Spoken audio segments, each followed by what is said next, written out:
Hello and welcome to something we've been sitting on for a while. A little story about the review aggregation website Rotten Tomatoes and the Disney Lucasfilm series Star Wars Resistance. But first, I think I'd better give you a little context. Now, I don't know if you remember seeing stories like these.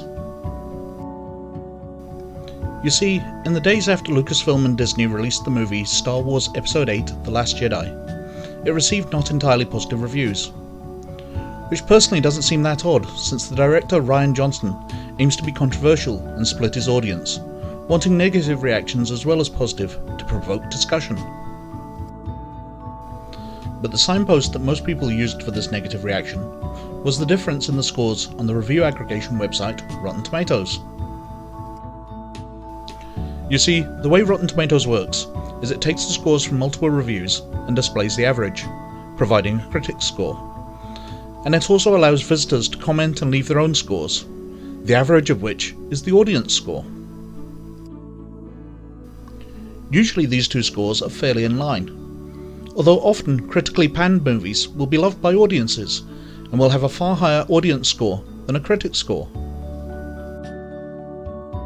But The Last Jedi was seeing the exact opposite of this, receiving far lower audience scores than critic scores, leading to a general narrative that although critics saw the merits in the movie, it wasn't really liked by the fans.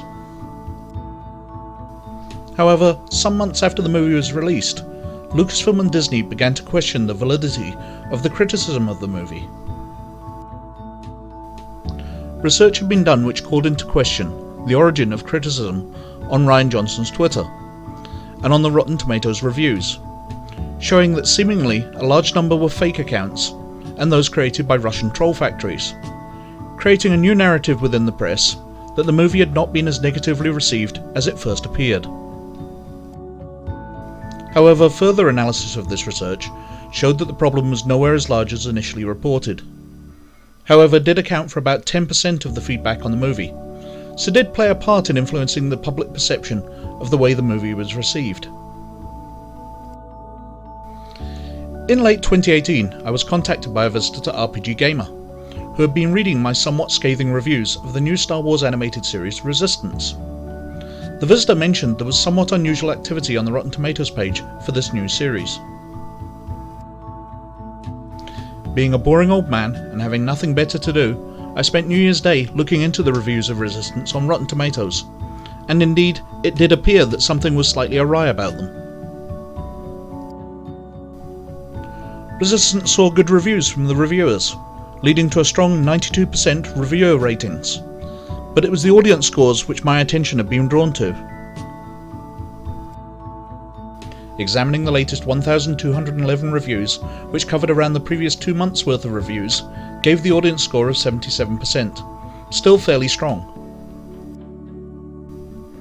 However, looking into the reviews themselves seemed to show the irregularity that I'd been told of. You see, the thing is, a large number of the audience reviews looked like they were made from faked accounts. Lots of them were created on the same day they had reviewed Resistance, and then were never used to review any other movie or series.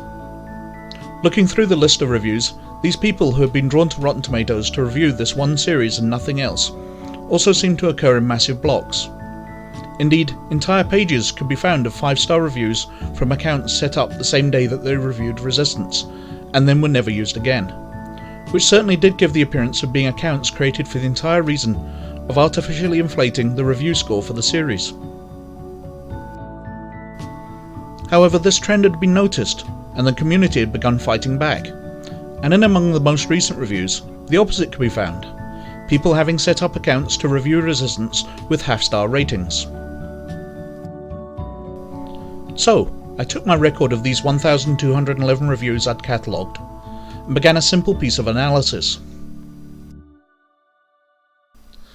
I took my data and I removed any reviews from an account which had been set up on the same day that it had reviewed Resistance, and it had only reviewed Resistance.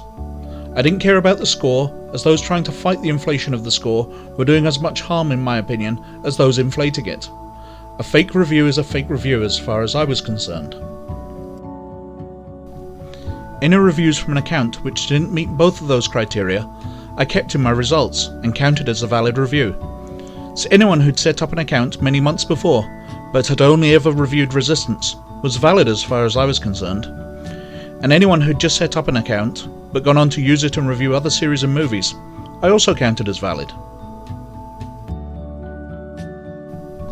However, even with both of these reasons to keep reviews in, it massively impacted the number of valid results, dropping the number of valid reviews from 1,211 to only 120.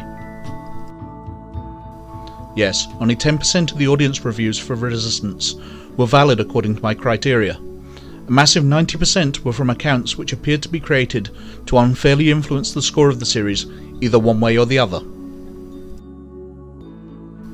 So, how did this affect the audience score of Resistance? Well, with all the fake reviews and scores removed, the audience score, which had been 77% before, plummeted.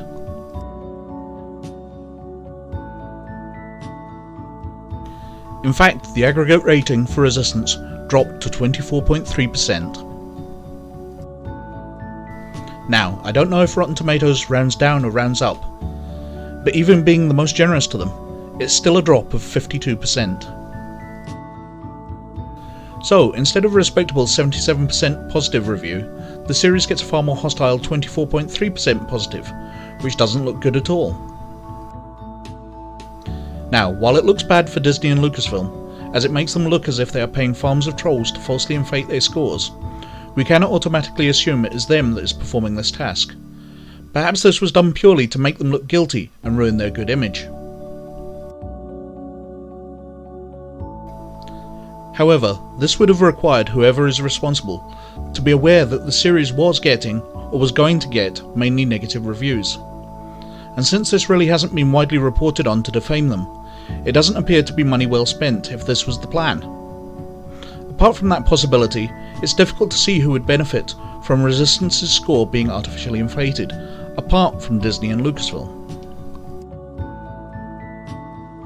Rotten Tomatoes also doesn't come out of this story particularly well, as even months after being accused of fake reviews lowering the score of The Last Jedi, they hadn't put anything in place to stop the same happening, which can only undermine confidence in the quality and accuracy of the review scores.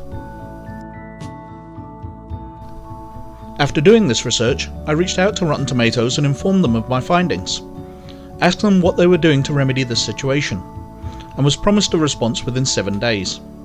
7 days which have long since elapsed without reply or comment, which I can only assume means they have no plans to stop this practice, or at least none until their site suffers as people desert it due to the lack of value in a review site where the reviews cannot be trusted. Anyway, that's just my little story about Rotten Tomatoes and Resistance, a series which I must comment improved a lot as it went on.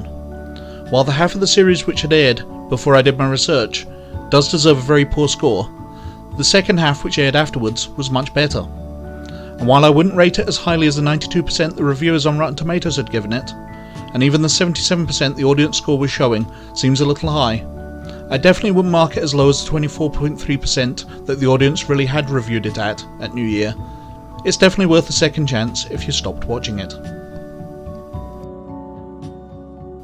So, please like and subscribe if you like what we're doing, and please let us know if you want other videos like this, by writing in the comments or contacting us through email or the website.